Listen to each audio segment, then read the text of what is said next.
Hello students, myself Rakesh Dalla from Government ITI Mohali.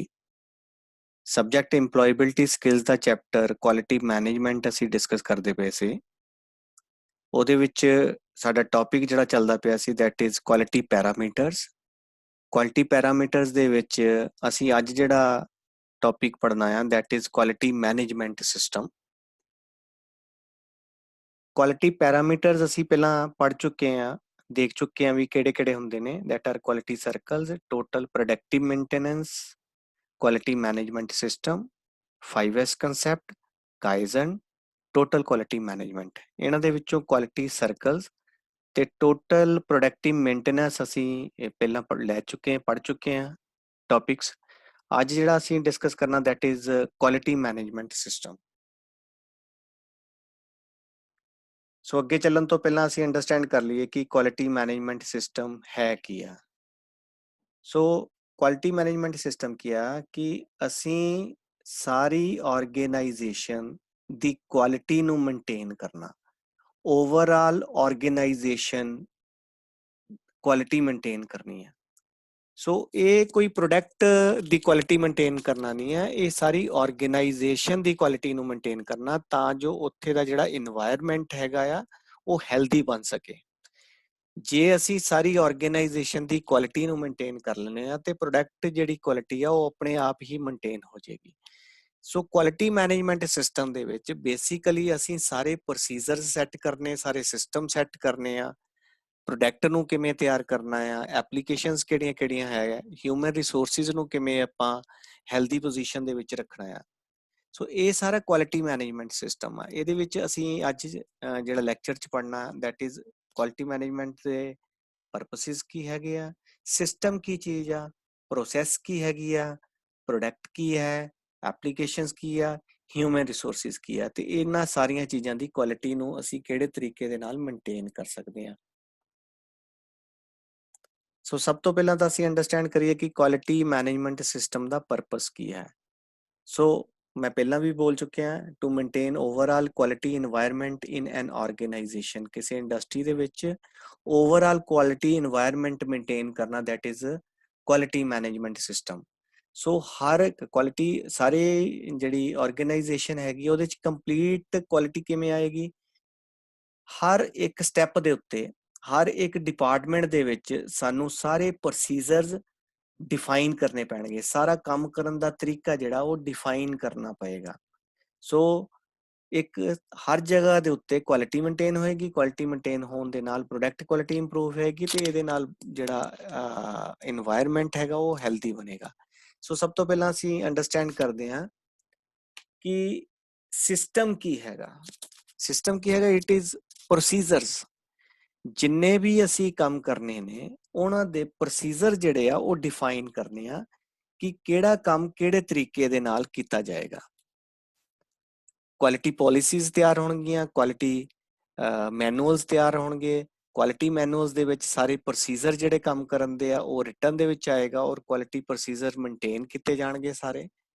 ਉਸ ਤੋਂ ਬਾਅਦ ਆਡਿਟ ਹੈਗੇ ਆ। ਸਿਸਟਮ ਕੀ ਆ, ਸਿਸਟਮ ਇਹ ਕਹਿੰਦਾ ਕਿ ਜਿਹੜਾ ਕੰਮ ਤੁਸੀਂ ਕਰ ਰਹੇ ਹੋ ਉਹਦੇ ਰੈਗੂਲਰ ਆਡਿਟਸ ਹੋਣੇ ਚਾਹੀਦੇ ਆ ਕਿ ਕੰਮ ਜਿਹੜਾ ਚੱਲ ਰਿਹਾ ਆ ਜਾਂ ਜਿਹੜਾ ਅਸੀਂ ਕੰਮ ਡਿਫਾਈਨ ਕੀਤਾ ਹੋਇਆ ਕਿ ਉਹ ਉਸੇ ਤਰੀਕੇ ਨਾਲ ਚੱਲਦਾ ਪਿਆ ਜਾਂ ਨਹੀਂ ਚੱਲਦਾ ਪਿਆ। ਇਸ ਕਰਕੇ ਕਿਸੇ ਵੀ ਆਰਗੇਨਾਈਜੇਸ਼ਨ ਦੇ ਵਿੱਚ ਆਡਿਟਸ ਕਰਨੇ ਬਹੁਤ ਜ਼ਰੂਰੀ ਆ। ਦੈਨ ਇਜ਼ ਮੈਨੇਜਮੈਂਟ ਰਿਵਿਊ ਵੀ ਜ਼ਰੂਰੀ ਹੈਗਾ। ਤਾਂ ਸਿਸਟਮ ਦੇ ਵਿੱਚ ਕੀ ਆ, ਸਭ ਤੋਂ ਪਹਿਲਾਂ ਸਾਰੇ ਪ੍ਰੋਸੀਜਰਸ ਅਸੀਂ ਸੈੱਟ ਕਰਨੇ, ਕਿਵੇਂ ਕੰਮ ਕੀਤਾ ਜਾਣਾ ਆ। ਆਡਿਟਸ ਜਿਹੜਾ ਹੈਗਾ ਆ, ਆਡਿਟ ਹੋਣਗੇ ਰੈਗੂਲਰਸ ਤਾਂ ਜੋ ਕੰਮ ਜਿਹੜਾ ਅਸੀਂ ਡਿਸਾਈਡ ਕੀਤਾ ਕਿਵੇਂ ਹੋਏਗਾ ਉਹ ਹੋ ਰਿਹਾ ਉਸ ਤਰੀਕੇ ਦੇ ਨਾਲ ਕਿ ਨਹੀਂ ਹੋ ਰਿਹਾ। ਮੈਨੇਜਮੈਂਟ ਰਿਵਿਊਜ਼, ਇਹ ਸਾਰਾ ਸਿਸਟਮ ਦੇ ਵਿੱਚ ਆ ਜਾਂਦਾ। Then is process. ਪ੍ਰੋਸੈਸ ਦੇ ਵਿੱਚ ਕੀ ਆ, ਵੈਲੀਡੇਸ਼ਨ ਹੈਗੀ ਆ, ਵਰਕ ਇੰਸਟਰਕਸ਼ਨਸ ਹੋ ਗਈਆਂ, ਸੈਟਅਪ ਵੈਰੀਫਿਕੇਸ਼ਨਸ ਹੋ ਗਈਆਂ, ਇਨ ਪ੍ਰੋਸੈਸ ਵੈਰੀਫਿਕੇਸ਼ਨਸ ਹੋ ਗਈਆਂ। ਇਹ ਸਾਰਾ ਕੀ ਹੈਗੇ, ਵੈਲੀਡੇਸ਼ਨ ਕੀ, ਪ੍ਰੋਸੈਸ ਦੀ ਵੈਲਿਡਿਟੀ ਕੀ ਆ, ਵੈਲੀਡੇਸ਼ਨ ਕੀ ਹੈਗੀ ਆ, ਵਰਕ ਇੰਸਟਰਕਸ਼ਨਸ ਕੰਮ ਕਰਨ ਦੇ ਤਰੀਕੇ ਕਿਹੜੇ ਕਿਹੜੇ ਆ, ਪ੍ਰੋਸੈਸ ਕਿਹੜੇ ਤਰੀਕੇ ਨਾਲ ਕੀਤੀ ਜਾਣੀ ਆ, ਕੰਮ ਨੂੰ ਕਿਹੜੇ ਤਰੀਕੇ ਨਾਲ ਕਰਨਾ, that are processes. Setup verifications, setup verifications ਕੀ ਹੈਗੀ ਆ, how to set the work means how to start the work. ਕਿਸੇ ਕੰਮ ਨੂੰ ਅਸੀਂ ਸਟਾਰਟ ਕਿਹੜੇ ਤਰੀਕੇ ਦੇ ਨਾਲ ਕਰਨਾ, that is setup verification। ਕਿਸੇ ਮਸ਼ੀਨ ਨੂੰ ਚਲਾਣਾ ਆ, ਅਸੀਂ ਉਹਨੂੰ ਕਿਹੜੇ ਤਰੀਕੇ ਦੇ ਨਾਲ ਸਟਾਰਟ ਕਰਨਾ, ਇਨੀਸ਼ੀਅਲੀ ਉਹਦੀ ਪਕੜ ਕਿਹੜੇ ਤਰੀਕੇ ਨਾਲ ਕਰਨੀ ਹੈ। ਸੋ ਇਸੇ ਤਰ੍ਹਾਂ ਹੀ ਜਿਹੜੇ ਵੀ ਡਿਪਾਰਟਮੈਂਟ ਦੇ ਵਿੱਚ ਜੋ ਵੀ ਅਸੀਂ ਕੰਮ ਕਰਨਾ, ਉਹਦਾ ਸਟਾਰਟਅਪ ਵੈਰੀਫਿਕੇਸ਼ਨ ਕਰਨੀ ਆ ਕਿ ਅਸੀਂ ਕੰਮ ਨੂੰ ਸਹੀ ਤਰੀਕੇ ਨਾਲ ਸਟਾਰਟ ਕਰ ਪਾਈਏ। ਇਨ ਪ੍ਰੋਸੈਸ ਵੈਰੀਫਿਕੇਸ਼ਨ, ਜਿਹੜੇ ਕੰਮ ਚੱਲਦਾ ਪਿਆ ਆ, ਪ੍ਰੋਸੈਸ ਚੱਲ ਰਹੀ ਆ, ਉਹਦੇ ਮਿਡ ਟਰਮ ਵੈਰੀਫਿਕੇਸ਼ਨਸ ਕਰਨੀਆਂ ਕਿ ਜਿਹੜੀਆਂ ਪ੍ਰੋਸੈਸਿਸ ਚੱਲਦੀਆਂ ਪਈਆਂ ਉਹ ਠੀਕ ਚੱਲਦੀਆਂ ਪਈਆਂ ਜਾਂ ਨਹੀਂ ਚੱਲਦੀਆਂ ਪਈਆਂ। ਇਹਦੇ ਨਾਲ ਕੀ ਹੋਏਗਾ, ਜੇ ਪ੍ਰੋਸੈਸ ਚੱਲਦੀ ਦੇ ਵਿੱਚ ਕੋਈ ਆਪਣੀਆਂ ਡੈਵੀਏਸ਼ਨਸ ਹੈਗੀਆਂ ਤੇ ਉਹਨਾਂ ਨੂੰ ਠੀਕ ਕੀਤਾ ਜਾ ਸਕਦਾ, ਉਹਨਾਂ ਨੂੰ ਸਹੀ ਕਰਕੇ ਆਪਣੀ ਪ੍ਰੋਸੈਸਿਸ ਨੂੰ ਠੀਕ ਕੀਤਾ ਜਾ ਸਕਦਾ। ਸੋ ਵੈਲੀਡੇਸ਼ਨ ਹੋ ਗਿਆ, ਵਰਕ ਇੰਸਟਰਕਸ਼ਨਸ ਹੋ ਗਈਆਂ, ਕੰਮ ਕਰਨ ਦੇ ਤਰੀਕੇ ਕਿਹੜੇ-ਕਿਹੜੇ ਹੈਗੇ ਆ, ਸੈਟਅਪ ਵੈਰੀਫਿਕੇਸ਼ਨਸ ਕੀ ਹੈਗੀਆਂ ਆ, ਕਿ ਵਰਕ ਨੂੰ ਆਪਾਂ ਸੈਟਅਪ ਕਿਵੇਂ ਕਰਨਾ, ਇਨ ਪ੍ਰੋਸੈਸ ਵੈਰੀਫਿਕੇਸ਼ਨਸ ਕਿਹੜੀਆਂ-ਕਿਹੜੀਆਂ ਹੈਗੀਆਂ, ਕੰਮ ਜਿਹੜੇ ਚੱਲਦਾ ਪਿਆ, ਪ੍ਰੋਸੈਸਿਸ ਚੱਲਦੀਆਂ ਪਈਆਂ, ਉਹਦੇ ਇਨ ਬਿਟਵੀਨ ਆਪਾਂ ਵੈਰੀਫਿਕੇਸ਼ਨਸ ਕਰਨੀਆਂ ਕਿ ਜਿਹੜਾ ਸਾਡਾ ਕੰਮ ਚੱਲਦਾ ਪਿਆ, ਪ੍ਰੋਸੈਸਿਸ ਚੱਲਦੀਆਂ ਪਈਆਂ, ਕੀ ਸਾਡੇ ਡਿਫਾਈਨ ਪ੍ਰੋਸੀਜਰਸ ਦੇ ਨਾਲ ਚੱਲਦੀਆਂ ਪਈਆਂ ਜਾਂ ਨਹੀਂ ਚੱਲਦੀਆਂ ਪਈਆਂ। Next is product.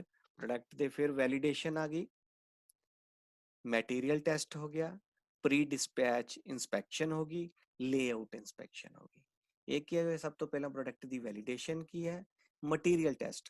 ਜਿਹੜਾ ਪ੍ਰੋਡਕਟ ਅਸੀਂ ਤਿਆਰ ਕਰਨਾ ਆ, ਉਹ ਜਿਹੜੇ ਮਟੀਰੀਅਲ ਨਾਲ ਤਿਆਰ ਹੋ ਰਿਹਾ, ਉਹ ਮਟੀਰੀਅਲ ਦਾ ਟੈਸਟ ਹੋਏਗਾ। ਫਾਈਨਲ ਕੰਪੋਨੈਂਟ ਜਿਹੜੇ ਤਿਆਰ ਹੋ ਗਿਆ, ਉਹ ਫਿਰ ਦੁਬਾਰਾ ਟੈਸਟ ਹੋਏਗਾ ਉਹਦਾ। ਉਸ ਤੋਂ ਬਾਅਦ ਆ ਗਿਆ ਪ੍ਰੀ ਡਿਸਪੈਚ ਇਨਸਪੈਕਸ਼ਨ। ਡਿਸਪੈਚ ਕਰਨ ਤੋਂ ਪਹਿਲੇ ਮਟੀਰੀਅਲ ਨੂੰ ਇੰਡਸਟਰੀ ਚੋਂ ਤਿਆਰ ਹੋਣ ਤੋਂ ਬਾਅਦ ਜਿਹੜੇ ਅਸੀਂ ਉਹਨੂੰ ਇੰਡਸਟਰੀ ਚੋਂ ਬਾਹਰ ਕੱਢਣਾ, ਡਿਸਪੈਚ ਕਰਨਾ, ਪ੍ਰੀ ਡਿਸਪੈਚ ਇਨਸਪੈਕਸ਼ਨ ਹੋਣੀ ਚਾਹੀਦੀ ਹੈ ਕਿ ਜਿਹੜਾ ਅਸੀਂ ਪ੍ਰੋਡਕਟ ਡਿਸਪੈਚ ਕਰਦੇ ਪਏ ਆ ਉਹ ਸਹੀ ਹੈ, ਐਜ਼ ਪਰ ਕਸਟਮਰਸ ਰਿਕੁਆਇਰਮੈਂਟ ਹੈਗਾ ਆ, ਉਹਨੂੰ ਪ੍ਰੀ ਡਿਸਪੈਚ ਇਨਸਪੈਕਸ਼ਨ ਕਰਦੇ। ਇਹ ਸਾਰਾ ਪ੍ਰੋਡਕਟ ਦੇ ਨਾਲ ਰਿਲੇਟਡ ਚੀਜ਼ਾਂ ਹੋ ਗਈਆਂ। ਲੇਆਊਟ ਇਨਸਪੈਕਸ਼ਨ ਅੱਗੇ ਆ ਗਈ। ਸੋ ਲੇਆਊਟ ਇਨਸਪੈਕਸ਼ਨ ਕੀ ਹੈਗੀ ਆ, ਰੈਗੂਲਰ ਇਨਸਪੈਕਸ਼ਨਸ। ਜਿਹੜਾ ਅਸੀਂ ਮਟੀਰੀਅਲ ਤਿਆਰ ਕਰ ਦਿੱਤਾ, ਉਹਦੀਆਂ ਔਨ ਸਾਈਡ ਜਾ ਕੇ ਇਨਸਪੈਕਸ਼ਨਸ ਕਰਨੀਆਂ ਜਾਂ ਟਾਈਮ ਟੂ ਟਾਈਮ ਉਹਦੀਆਂ ਵੈਰੀਫਿਕੇਸ਼ਨਸ ਜਿਹੜੀਆਂ ਜਾਂ ਇਨਸਪੈਕਸ਼ਨਸ ਜਿਹੜੀਆਂ ਹੈਗੀਆਂ ਉਹ ਕਰਨੀਆਂ ਆਪਾਂ। That is non as layout inspection।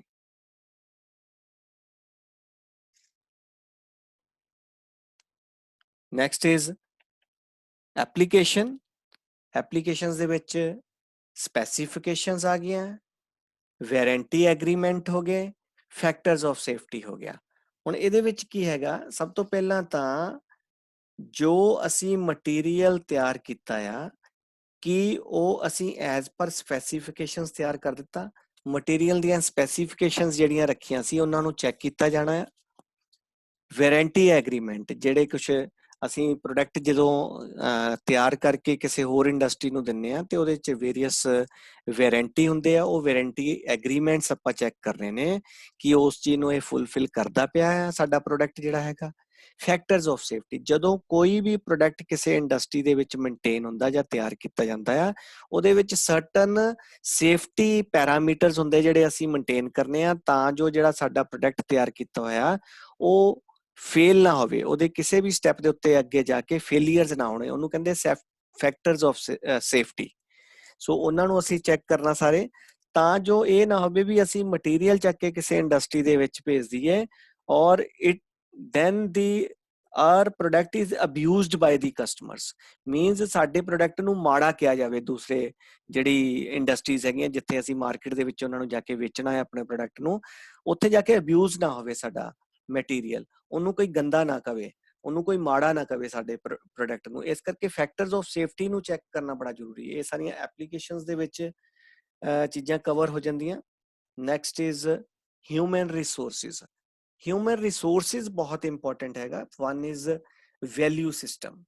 Industry ਦੇ ਵਿੱਚ ਇੱਕ ਵੈਲਿਊ ਸਿਸਟਮ ਇੰਟਰੋਡਿਊਸ ਹੋਣਾ ਚਾਹੀਦਾ ਆ। ਜਿਹੜੇ ਹਿਊਮਨ ਰਿਸੋਰਸਿਸ ਉੱਥੇ ਕੰਮ ਕਰਦੇ ਪਏ, ਲੇਬਰ ਕੰਮ ਕਰਦੀ ਪਈ ਆ, ਸਟਾਫ ਕੰਮ ਕਰਦਾ ਪਿਆ, ਉਹਨਾਂ ਨੂੰ ਵੈਲਿਊ ਕਰਨਾ। Then is career path. ਉਹਨਾਂ ਦਾ ਕੈਰੀਅਰ ਪਾਥ ਬਾਰੇ ਸੋਚਣਾ, ਮੀਨਸ ਉਹਨਾਂ ਦੀਆਂ ਪ੍ਰਮੋਸ਼ਨਸ ਵੀ ਟਾਈਮ ਟੂ ਟਾਈਮ ਹੋਣੀਆਂ ਚਾਹੀਦੀਆਂ, ਤਾਂ ਜੋ ਜਿਹੜੇ ਵਰਕਰਸ ਹੈਗੇ ਆ ਜਾਂ ਜਿਹੜਾ ਸਟਾਫ ਹੈਗਾ ਹਮੇਸ਼ਾ ਮੋਟੀਵੇਟ ਰਵੇ। ਕੈਰੀਅਰ ਪਾਥ ਉਹਨਾਂ ਦੇ ਡਿਸਾਈਡ ਕਰਨੇ ਬੜੇ ਜ਼ਰੂਰੀ ਆ। ਜਿਵੇਂ ਵਰਕਰ ਹੈਗਾ, ਫਿਰ ਆਪਰੇਟਰ ਹੈਗਾ, ਆਪਰੇਟਰ ਤੋਂ ਅਸਿਸਟੈਂਟ ਫੋਰਮੈਨ ਬਣ ਗਿਆ, ਫੋਰਮੈਨ ਬਣ ਗਿਆ, ਸੁਪਰਵਾਈਜ਼ਰ ਬਣ ਗਿਆ, ਅਸਿਸਟੈਂਟ ਇੰਜੀਨੀਅਰ ਬਣ ਗਿਆ। ਜੇ ਕਿਸੇ ਨੇ ਇੰਜੀਨੀਅਰ ਜੁਆਇਨ ਕੀਤਾ ਜਨ ਇਹ ਉਹ ਅਸਿਸਟੈਂਟ ਮੈਨੇਜਰ ਬਣ ਗਿਆ, ਮੈਨੇਜਰ ਬਣ ਗਿਆ, ਉਹਨਾਂ ਦੀ ਗਰੋਥ ਬਹੁਤ ਜ਼ਰੂਰੀ ਹੈ। Then is training. Training means from time to time ਉਹਨਾਂ ਦੀ ਟ੍ਰੇਨਿੰਗ ਜਿਹੜੀ ਹੈਗੀ, ਉਹਨਾਂ ਦੀ ਨੌਲੇਜ ਜਿਹੜੀ ਹੈਗੀ ਆ ਇੰਡਸਟਰੀ ਨਾਲ ਔਰ ਪ੍ਰੋਡਕਟ ਦੇ ਨਾਲ ਇਨਹਾਂਸ ਕਰਨਾ, ਉਹਨਾਂ ਨੂੰ ਟਾਈਮ ਟੂ ਟਾਈਮ ਟ੍ਰੇਨਿੰਗਸ ਦੇਣੀਆਂ। ਐਮਪਾਵਰਮੈਂਟ ਬੜੀ ਜ਼ਰੂਰੀ ਆ, ਹਰ ਇੱਕ ਬੰਦੇ ਨੂੰ ਐਮਪਾਵਰ ਕਰਨਾ ਇੰਡਸਟਰੀ ਦੇ ਵਿੱਚ। ਸੋ ਇਹ ਜਿਹੜੀਆਂ ਮੈਂ ਅੱਜ ਤੁਹਾਡੇ ਨਾਲ ਇਸ਼ੂਜ਼ ਡਿਸਕਸ ਕੀਤੇ ਨੇ, ਜਾਂ ਜਿਹੜੀਆਂ ਮੈਂ ਗੱਲਾਂ ਡਿਸਕਸ ਕੀਤੀਆਂ, ਇਹ ਸਾਰੀਆਂ ਕੁਆਲਿਟੀ ਮੈਨੇਜਮੈਂਟ ਸਿਸਟਮ ਦੇ ਵਿੱਚ ਫਾਲ ਕਰਦੀਆਂ। So basically quality management system ਜਿਹੜਾ ਹੈਗਾ ਆ, ਓਵਰਆਲ ਆਰਗੇਨਾਈਜੇਸ਼ਨ ਦੀ ਕੁਆਲਿਟੀ ਨੂੰ ਅਪਗ੍ਰੇਡ ਕਰਨ ਦੇ ਲਈ ਆ, ਅਪਲਿਫਟ ਕਰਨ ਦੇ ਲਈ ਆ, ਤਾਂ ਜੋ ਸਾਡੀ ਆਰਗੇਨਾਈਜੇਸ਼ਨ ਜਿਹੜੀ ਹੈਗੀ ਆ ਉਹ ਗਲੋਬਲ ਮਾਰਕੀਟ ਦੇ ਵਿੱਚ ਸਟੈਂਡ ਕਰ ਸਕੇ। ਸੋ ਅੱਜ ਦਾ ਜਿਹੜਾ ਮੇਰਾ ਕੁਆਲਿਟੀ ਮੈਨੇਜਮੈਂਟ ਸਿਸਟਮ, ਉਹਦਾ ਪਾਰਟ 1 ਮੈਂ ਇੱਥੇ ਹੀ ਖਤਮ ਕਰਾਂਗਾ। ਪਾਰਟ 2 ਦੇ ਵਿੱਚ ਤੁਹਾਨੂੰ ਡਿਟੇਲ ਦੇ ਵਿੱਚ ਮੈਂ ਸਮਝਾਵਾਂਗਾ ਕਿ ਕੁਆਲਿਟੀ ਮੈਨੇਜਮੈਂਟ ਸਿਸਟਮ ਦੇ ਵਿੱਚ ਕਿਹੜੀਆਂ-ਕਿਹੜੀਆਂ ਗੱਲਾਂ ਇਨਕਲੂਡ ਹੁੰਦੀਆਂ ਔਰ ਕਿਹੜੇ ਤਰੀਕੇ ਨਾਲ ਇਹਨੂੰ ਮੇਨਟੇਨ ਕੀਤਾ ਜਾਣਾ। Thank you very much.